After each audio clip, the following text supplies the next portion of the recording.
Hello friend, आपका जे study classes में स्वागत है।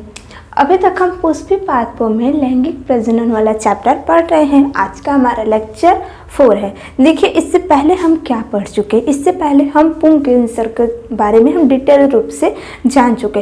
पुंकेसर से परागकण का निर्माण कैसे होता है इसको हमने देख लिया, और आज हम लोग देखने क्या जा रहे हैं, स्त्री केसर। ठीक है, यहाँ पर हो जाएगा स्त्री केसर। आज हम लोग स्त्री केसर के बारे में जानेंगे। जैसे हम लोग क्या कहते थे कि पुंकेसर जब पढ़े थे तो हमने क्या बताया था आपको। देखिए, हम अब आज जो पढ़ेंगे, जो कुछ भी पढ़ेंगे, सब का सब स्त्री केसर पढ़ेंगे ही, और इसका हम रिवीजन कराते जाएंगे, इसके साथ हम पुंकेसर का भी। ठीक है, तो देखिए, स्त्री केसर को हम लोग एक और नाम देते हैं जिसे हम लोग कहते हैं गुरु बीजाणु पर्ण। गुरु बीजाणु पर्ण, गुरु बीजाणु पर्ण। ठीक है, अब जब हम पुंकेसर पढ़ते तो उसमें हमने क्या बताया था कि पुंकेसर जो होता है उसको हम जानते हैं लघु बीजाणु पर्ण के नाम से। ठीक है, इसको इंग्लिश में कहते हैं मैक्रोस्पोरोफाइल। ठीक है, अब देखिए स्त्री केसर क्या होते हैं। स्त्री केसर जो होते हैं ये 3 भाग से मिलकर बना होता है, और वो 3 भाग कौन कौन से हैं, हम पहले एक स्त्री केसर का फिगर बना रहे हैं। जैसे ये मान लीजिए कोई स्त्री केसर है। ठीक है, अब इसमें क्या होता है कि ये वाला पोर्शन जो है इसे हम लोग कहते हैं क्या, वर्तिकाग्र। ठीक है, ये होता है वर्तिकाग्र। ठीक है, अब इसके बाद ये वाली जो संरचना है इसको हम लोग कहते हैं वर्तिका, वर्तिका। ठीक है, अब ये वाला जो संरचना, ये जो फूला हुआ संरचना है इसको हम लोग कहते हैं अंडाशय, अंडाशय। ठीक है, अब देखिए इसको इंग्लिश में कहेंगे स्टिग्मा, स्टाइल एंड ओवरी। ठीक है, स्त्री केसर के 3 भाग होते हैं, कौन कौन से, वर्तिका, वर्तिकाग्र और अंडाशय। इन तीनों के मिलने से स्त्री केसर का निर्माण होता है। और ये जो अंडाशय है इसमें होता है एक बीजांड। ठीक है, एक ही बीजांड नहीं, बीजांड कई सारे होते हैं, जिसमें से हम ज़्यादातर पढ़ेंगे केवल एक बीजांड के बारे में। ठीक है, तो आपको ये पॉइंट भी याद रखना होगा कि अंडाशय जो है उसके अंदर बीजांड पाया जाता है। ठीक है, बीजांड पाया जाता है। बीजांड कैसा होता है सब बताएंगे, बस इतना आपको याद रखना होगा क्या, कि स्त्री केसर को हम लोग गुरु बीजाणु पर्ण के नाम से भी जानते हैं, और स्त्री केसर के 3 भाग होते हैं। कौन कौन से, यहाँ पर लिख लीजिएगा 3 भाग। ठीक है, कौन कौन सा, वर्तिकाग्र, वर्तिकाग्र हो गया, वर्तिका, अंडाशय। ठीक है, इसको हम इंग्लिश में भी लिखते रहे साथ में।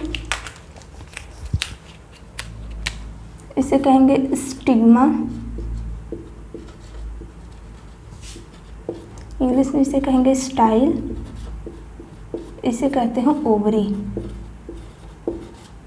ठीक है, तो ये आपको पता होना चाहिए।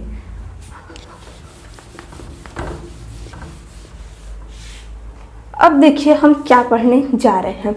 जैसे स्त्री केसर जो है ये 3 भाग से मिलकर बना होता है। ठीक है, अब स्त्री केसर के अगर प्रकार देखा जाए कि स्त्री केसर कौन सा है, तो मतलब स्त्री केसर को 2 भाग में डिवाइड किया गया है। यहाँ पर हमने बताया है कि ये इतने पार्ट को अगर हम मिला दें तो इसे हम लोग कहते हैं स्त्री केसर। ठीक है, जैसे अगर देखा जाए स्त्री केसर एक होता है एक अंडपी, एक होता है बहुअंडपी। ठीक है, एक होता है एक अंडपी, एक अंडपी, इसे कंप्लीटली रूप से लिख देते हैं एकांडपी, एकांडपी।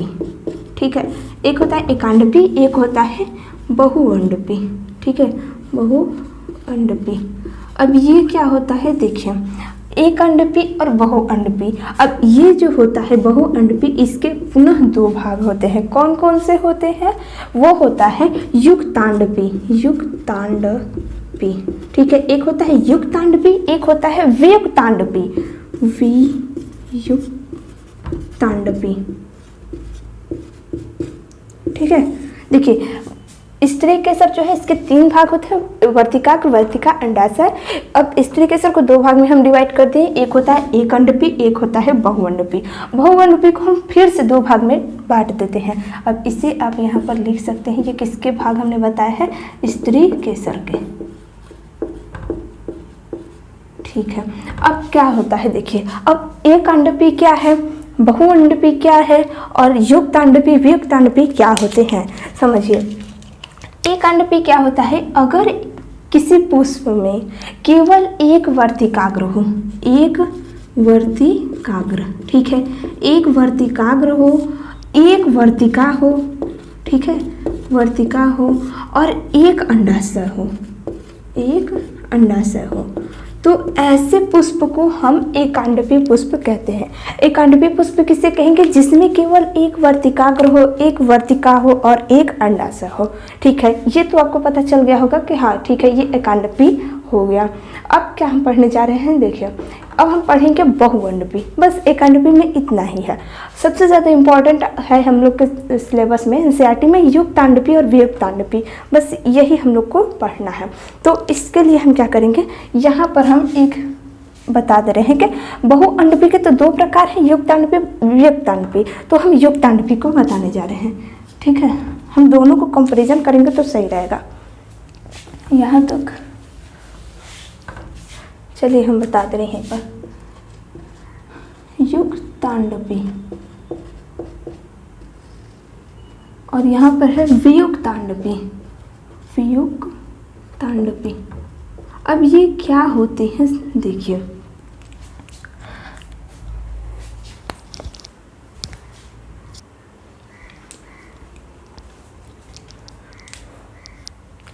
अब इसमें क्या है देखिए, युक्तांडपी और वियुक्तांडपी, अगर नाम से कुछ आपको लग रहा होगा कि इसको अगर हम तोड़ दें, जैसे युक्तांडपी लास्ट में लग रहा कुछ अंडपी करके, एक बार अपने जीभ को घुमाकर कहिए तो युक्तांडपी, तो देखिए लास्ट में क्या आ रहा है, युक्तांडपी, मतलब यहाँ पर ये स्पष्ट हो रहा है कि यहाँ पर अंडपी कह रहा है ये लास्ट में।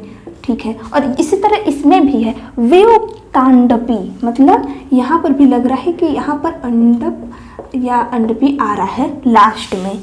ठीक है, अब ये समझना है बस हमको, और कुछ नहीं। ठीक है, अब ये हम क्यों बता रहे हैं, क्योंकि ऐसे पुष्प जिसके अंडाशय जो है आपस में जुड़े हुए होते हैं, उसे हम लोग कहते हैं युक्तांडपी। युक्त का मतलब क्या हुआ, जुड़ जाना। अब यहाँ पर वियुक्तांडपी, वियुक्तांडपी क्या होता है, ऐसे पुष्प जिसके अंडाशय आपस में जुड़े हुए नहीं होते हैं।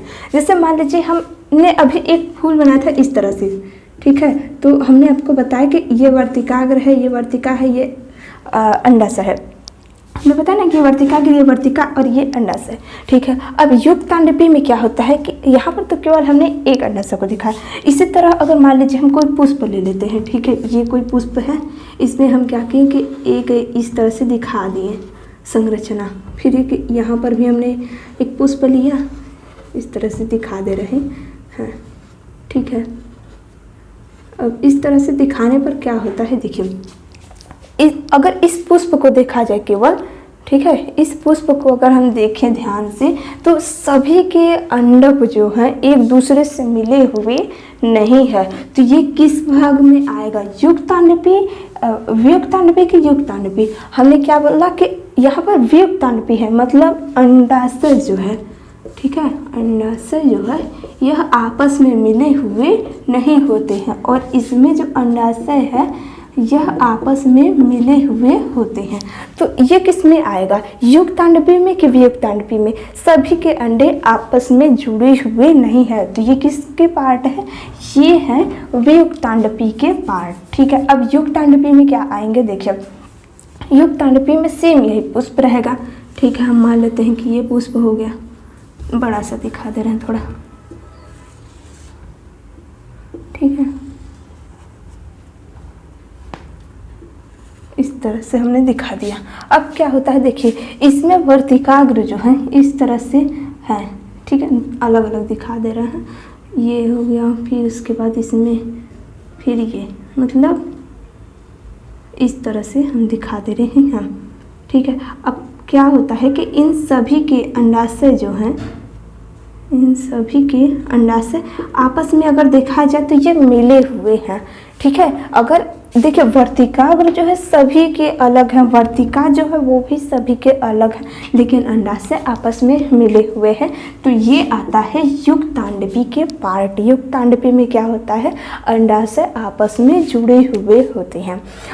अब आपको लगेगा कि ठीक है, हमें पता चल गया कि जिसके अंडाशय आपस में नहीं जुड़े हुए होते हैं उसे हम लोग वियुक्तांडपी में रखते हैं, लेकिन जिसमें अंडाशय आपस में मिले हुए होते हैं उसे हम लोग युक्तांडपी में रखते हैं, ठीक है। अब इसका एग्जाम्पल क्या होगा, तो देखिए अगर वियुक्तांडपी का बात किया जाए तो इसका एग्जाम्पल याद रखिएगा कि माइचेलिया, ठीक है, माइचेलिया, बस एक एग्जाम्पल इसमें सही है, ठीक है, ये एग्जाम्पल है। और युक्तांडपी का कौन सा एग्जाम्पल होगा, तो युक्तांडपी का सबसे एग्जाम्पल है गुड़हल, ठीक है। एग्जाम्पल हम दिखा दे रहे हैं यहाँ पर, एग्जाम्पल इसका है गुड़हल, ठीक है। अब गुड़हल का भी यही सेम पार्ट होता है, मतलब इसके अंडाशय आपस में जुड़े हुए होते हैं। कुछ ऐसे भी फ्लावर है जैसे पेपेवर हो गया। पेपेवर क्या होता है, पेपेवर एक प्रकार का ड्रग्स है जो कि क्लास 12th में आएगा, चैप्टर 8 में हम उसमें डिटेल रूप से बताएंगे, ठीक है। तो हम क्या बता रहे थे कि युक्तांडपी वियुक्तांडपी में क्या अंतर है कि इसके अंडाशय आपस में मिले हुए होते हैं, इसके अंडाशय आपस में नहीं मिले होते हैं। लेकिन हाँ, जरूरी नहीं है कि इनके वर्तिका जो है आपस में मिले या न मिले, ठीक है।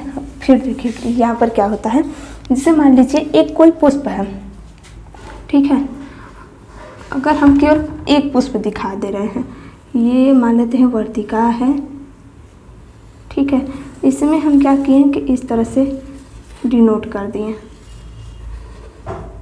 ठीक है।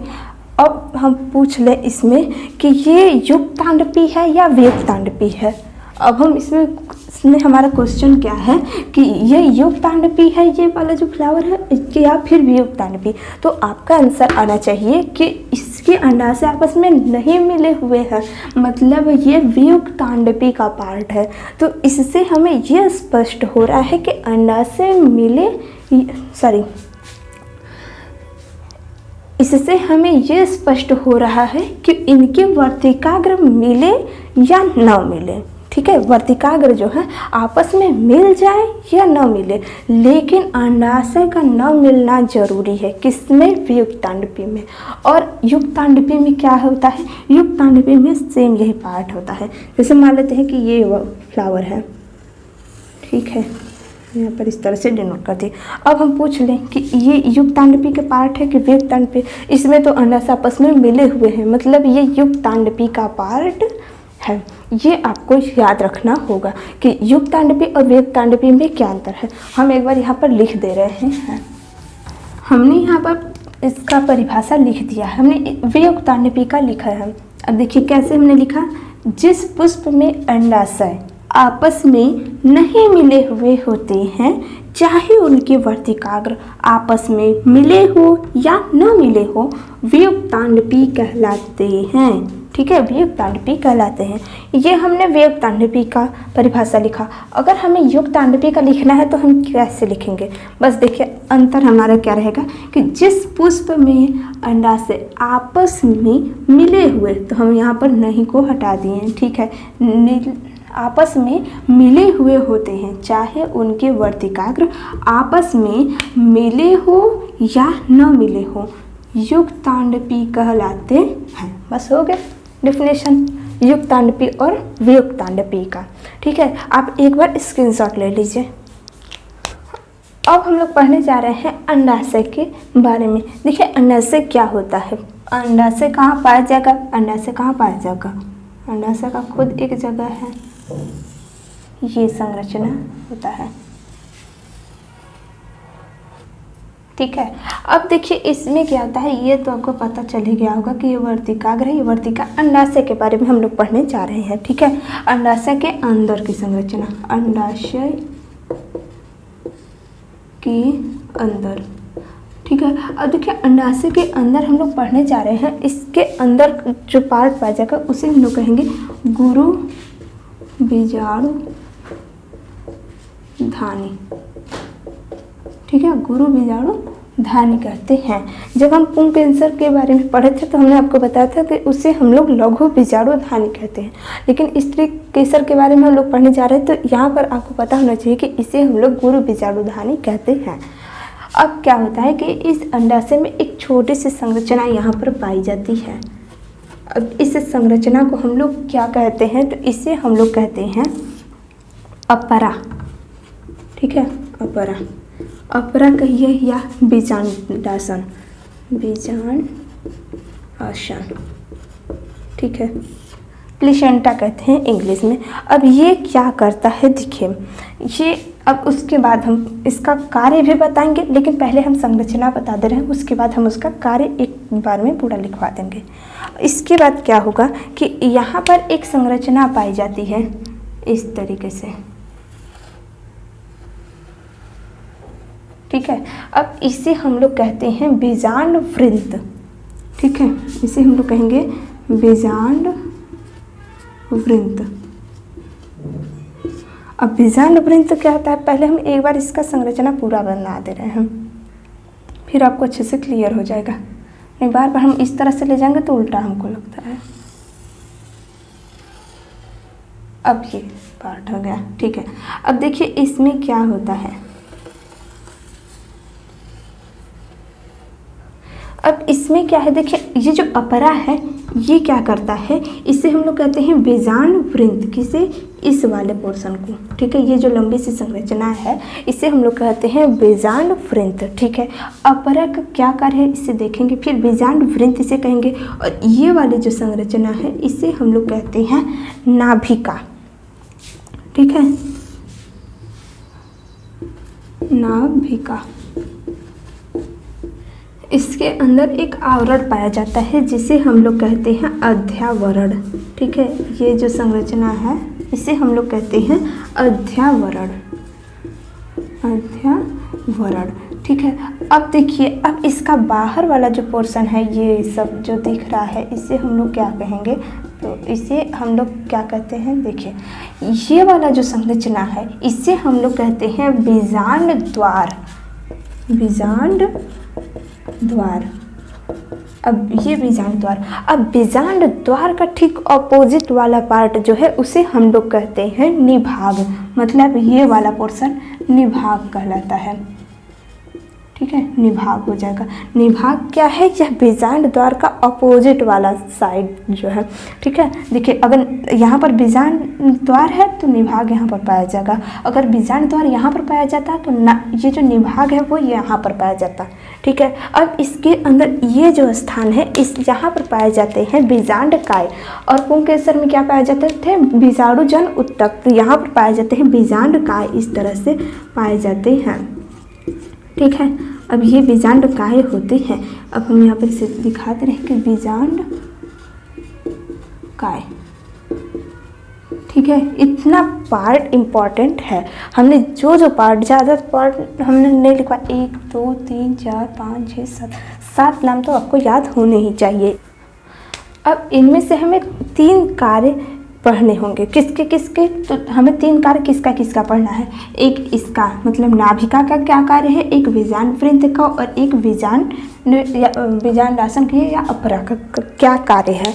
तो देखिए कार्य हम यहाँ पर लिख दे रहे हैं। ठीक है, कार्य सबसे पहले हम देखते हैं इस अपरा का। अपरा का क्या कार्य है, हमने यहाँ पर सभी का कार्य लिख दिया, किसका किसका, नाभिका का, बीजांड वृंत का और अपरा का। देखिए अपरा का क्या कार्य है, अगर ध्यान से देखेंगे तो ये अपरा हुआ। ठीक है, अपरा का क्या कार्य है, हमने लिखा है अंडाशय को बीजांड से जोड़ने का कार्य करता है। अंडाशय कौन सा, ये पूरा पार्ट अंडाशय ही, और अंडाशय के अंदर बीजांड है। बीजांड का हमने संरचना देखा तो उस बीजांड के संरचना में एक पाया जाता है अंडाशय, सॉरी अपरा। अपरा का क्या कार्य है, तो अपरा क्या कर रहा है, इस पूरे अंडाशय को इस बीजांड से जोड़ने का कार्य करता है। देखिए अपरा को आप एक और एग्जांपल से समझ सकते हैं, जैसे आप अपने माँ के पेट में रहे थे तो उस समय क्या हुआ था, आपको जो कुछ भी भोजन मिलता था, माँ जो कुछ भी खाती थी उसका अंश जो है आपके पेट में जाता था। अगर आप इस तरह नहीं समझे तो आप देख सकते हैं, अगर गांव से रिलेटेड होंगे तो आप देखे होंगे कि जब गाय हो या भैंस हो अगर बच्चा देती है तो उसके नाभि में एक संरचना पाई जाती है, या फिर किसी भी जानवर के, कुत्ता बिल्ली अगर कुछ भी देखें तो उसके नाभि में एक संरचना पाई जाती है। ठीक है, अब वो कुछ इस तरह से, ठीक है, झाले के रूप में दिखाई देता है। तो वही कार्य करता है अपरा का। अपरा क्या करता है, वह माँ के और बच्चे के बीच एक कनेक्शन का कार्य करता है। माँ जो कुछ भी खाती है वो बच्चे में जाता है, तो वही कार्य यहाँ पर अपरा का है। अपरा क्या कर रहा है, इस बीजाणु, पौधे में क्या होता है कि इस अंडाशय से इस बीजाणु को जोड़ने का कार्य करता है। ठीक है, अब क्या हुआ, तो बस यही कार्य है अपरा का, क्या कि अंडाशय को बीजांड से जोड़ने का कार्य करता है। अब हमें देखना होगा कि बीजांड वृंत, ठीक है, बीजांड वृंत। अब बीजांड वृंत क्या है, ये वाला पार्ट जो है ये बीजांड वृंत कहलाता है। अब इसका क्या कार्य है, तो देखिए बीजांड के शरीर को, ये जो पूरा बीजांड है इसके शरीर को अपरा से जोड़ने का कार्य करता है। अब हम पूछ दे, अगर मान लीजिए ऑब्जेक्टिव वाला क्वेश्चन जो है उसमें अगर आ जाए बीजांड वृंत के कार्य है, ठीक है, बीजांड वृंत के कार्य हैं और कई सारे ऑप्शन दे दे, और इसी तरह मान लीजिए दे दे, ऑप्शन में देने में क्या है, अगर दे दे अंडाशय को बीजांड से जोड़ने का कार्य, अंडाशय के शरीर को अपरा से जोड़ने का कार्य, अंडाशय के शरीर को बीजांड वृंत से जोड़ने का कार्य, फिर अंडाशय के शरीर को नाभिका के साथ जोड़ने का कार्य, मतलब इस तरह से ऑप्शन आपसे खेल जाए तो आपको पता होना चाहिए कि बीजांड के शरीर को, ये जो बीजांड का शरीर है इसको अपरा से जोड़ने का कार्य कौन कर रहा है, तो ये बीजांड वृंत कर रहा है। ठीक है, तो बीजांड वृंत के कार्य आपको क्लियर हो जाना चाहिए। ठीक है, अब क्या होता है देखिए, अब इसमें आता है हमारा नाभिका। अब नाभिका का क्या कार्य है, यह बीजांड के शरीर को, नाभिका कहाँ पर पाया जा रहा है, ये वाला पार्ट हो गया नाभिका। ठीक है, अब इसमें ये जो पार्ट है ये नाभिका हो गया। ठीक है, नाभिका क्या कर रहा है, यह बीजांड के शरीर को बीजांड वृंत से जोड़ने का कार्य करता है। मतलब देखिए यहाँ पर हमने लिखा है कि बीजांड के शरीर को बीजांड वृंत से जोड़ने का कार्य करता है कौन, नाभिका। तो निभाग और नाभिका में आपको अंतर स्पष्ट होना चाहिए।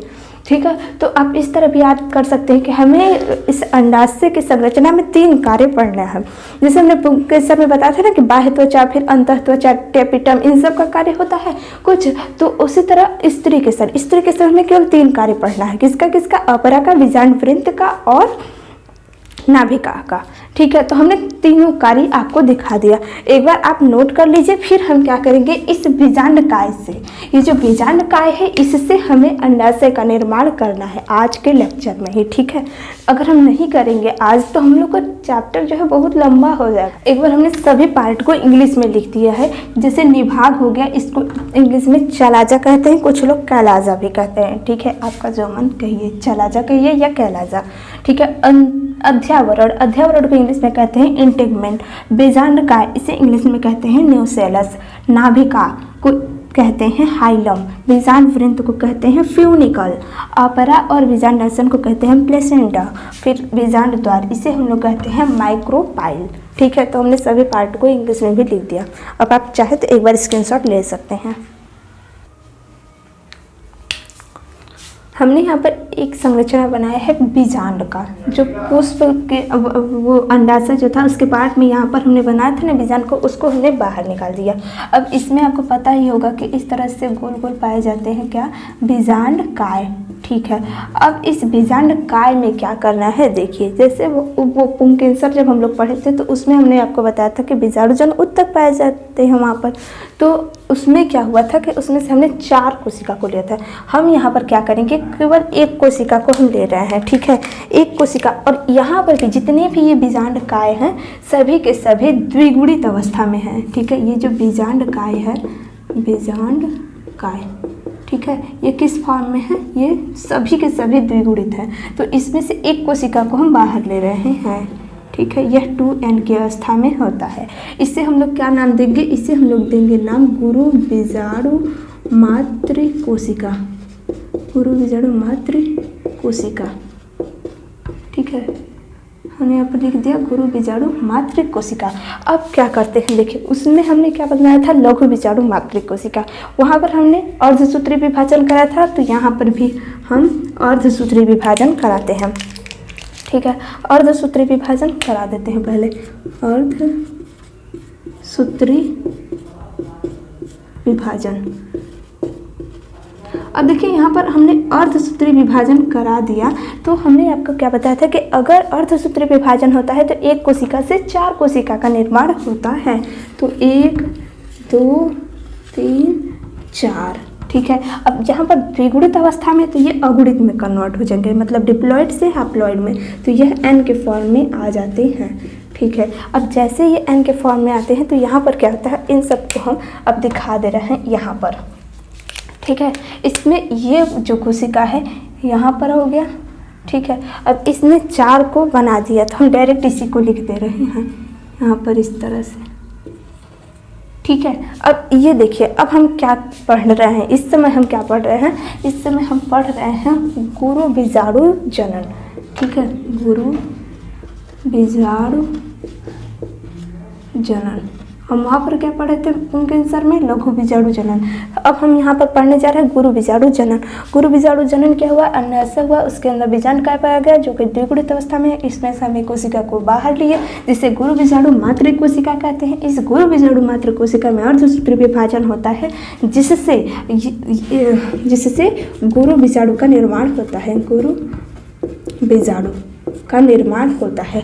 अब हमें अगर बताना हो गुरु बीजाणु जनन का परिभाषा क्या है, तो हम यहाँ पर लिख दे रहे हैं। यहाँ पर हमने पॉइंट करके लिख दिया है इसका परिभाषा गुरु बीजाणु जनन का। तो देखिए, गुरु बीजाणु मातृ कोशिका में अर्धसूत्री विभाजन द्वारा, यहाँ गुरु बीजाणु मातृ कोशिका से लिखिएगा, गुरु बीजाणु मातृ कोशिका से अर्धसूत्री विभाजन द्वारा गुरु बीजाणु के निर्माण की प्रक्रिया को गुरु बीजाणु जनन कहते हैं।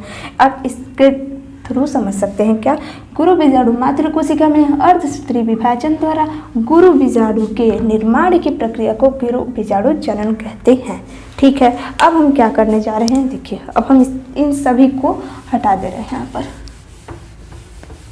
ठीक है। अब हम क्या बताना चाह रहे हैं, देखिए, और जब गुरु बीजाणु मातृ कोशिका का निर्माण हो जाता है, गुरु बीजाणु मातृ कोशिका से इन गुरु बीजाणु का निर्माण हो जाता है, तब क्या होता है, इसमें जो कोशिका बीजांड द्वार की ओर पाई जाती है, मतलब ये बीजांड द्वार हो गया, इसमें इसके ऊपर जो कोशिका पाई जा रही हैं, तो इन तीनों को क्या करते हैं हम, देखिए, जो बीजांड द्वार की तरफ पाई जा रही हैं, तो ये तीनों नष्ट हो जाती है।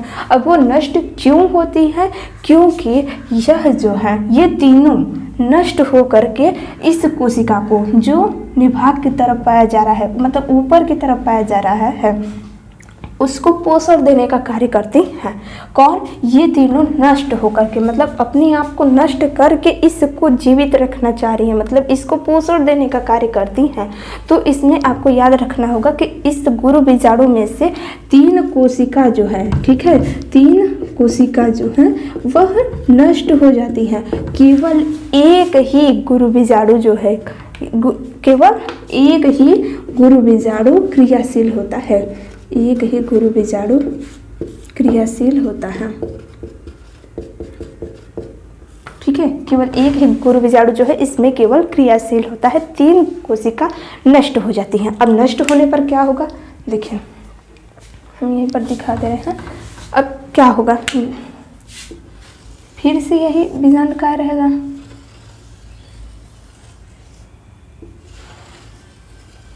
ठीक है। अब देखिए, इसमें क्या हुआ कि ये तीनों तो अब नष्ट हो गई, केवल एक क्रियाशील गुरु बीजाणु बचता है, ठीक है। अब इसमें क्या होगा, देखिए, हमने आपको बताया था।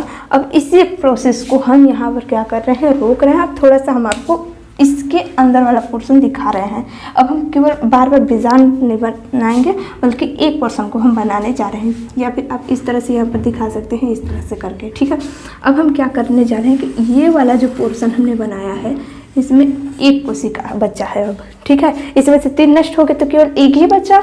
अब इसमें क्या होता है कि इसमें अब होगा समसूत्री विभाजन, ठीक है। समसूत्री विभाजन होगा तो क्या होगा, बस ध्यान दीजिएगा यहाँ पर, बस ये जो लेक्चर खत्म होने वाला ही है। तो इसमें ये जो कोशिका है, इसमें समसूत्री विभाजन होगा। समसूत्री विभाजन होगा तो क्या होगा, एक कोशिका से 2 कोशिका का निर्माण होगा। तो यहाँ पर एक कोशिका चला जाता है और एक कोशिका यहाँ पर चला आता है, ठीक है।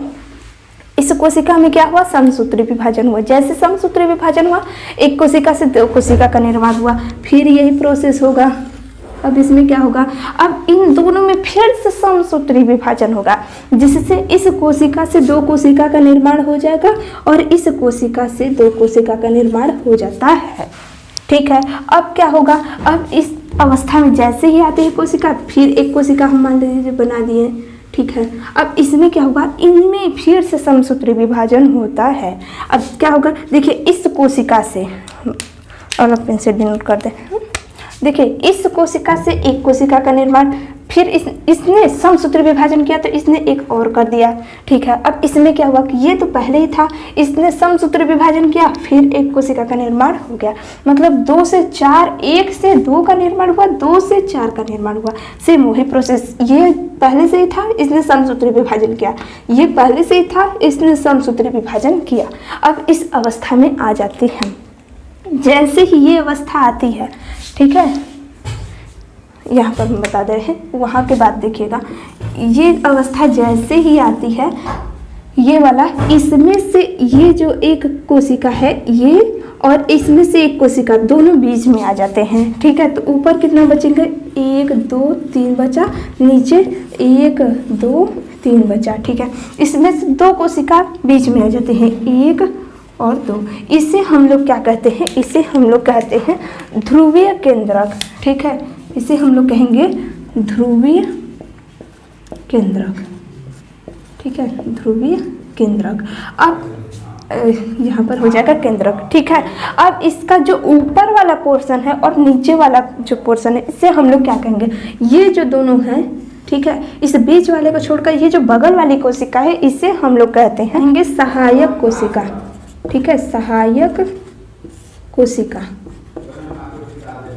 ठीक है, अब देखिए इसके ऊपर ये जो कोशिका है, इसे हम लोग कहते हैं क्या, इसे हम लोग कहेंगे प्रतिमुखी कोशिका, प्रतिमुखी कोशिका या फिर प्रतिव्यासांत कहते हैं। ठीक है, हम इसी चीज़ को यहाँ पर लिख दे रहे हैं, प्रतिव्यासांत। ठीक है, प्रतिव्यासांत कहते हैं। अब इसमें ये वाला पोर्शन को हमने क्यों नहीं लिखा, ठीक है, अब इससे हम लोग कहते हैं अंडाशय। ठीक है, या अंड कहते हैं। ठीक है, अब हमें क्या बनाना था, आज का लेक्चर में हमारा उद्देश्य क्या था, इससे ही तो बनाना था, यही पोर्शन था, इससे ही बनाना था। अब ये बन गया है। ठीक है, तो आज के लेक्चर में हम कितना पढ़ें सब कुछ बता दिए, फिर उसके बाद अंड का निर्माण करना था, हमने आपको वो भी क्लियर कर दिया। अब देखिए हम क्या पढ़ने जा रहे हैं, बस थोड़ा सा और है। अब इसमें हमें देखना है कि इसमें कितने केंद्रक पाए जा रहे हैं और कितने कोशिका। तो देखिए अगर केंद्रक की बात की जाए तो देखिए एक ये इस कोशिका है तो इसमें केंद्रक पाया जाएगा 1 2 3 4 5 6 7 8, मतलब इसमें 8 केंद्रक पाया जाता है। तो इसे हम कह सकते हैं 8 केंद्र की अवस्था है, इसमें 8 केंद्र की। अब इसमें कोशिका की बात आती है तो लोग कहते हैं कि 8 केंद्रक है तो 8 कोशिका भी होनी चाहिए। जी नहीं, इसमें 1 2 3 कोशिका ऊपर होते हैं और 3 कोशिका नीचे होते हैं। तो 3 और 3 6 कोशिका हो गए। और ये जो हैं अगर आप इसे संरचना में ध्यान से देखेंगे तो ये इस तरह से पाए जाते हैं। ठीक है, तो इसका मतलब क्या हुआ, एक ये कोशिका हो गया और एक ये कोशिका हो गया और एक ये, मतलब अब इस कोशिका में 3 कोशिका पाई जा रही है, 3 ऊपर 3 नीचे, और ये दोनों मिल करके एक कोशिका का निर्माण करते हैं, मतलब ये 7 कोशिकीय अवस्था में पाए जाते हैं, 7 कोशिकीय अवस्था में पाए जाते हैं। ठीक है, तो ये क्वेश्चन हम ऐसे ही नहीं बता रहे, ये नीट का क्वेश्चन है और वो भी किस साल का, 2021 का।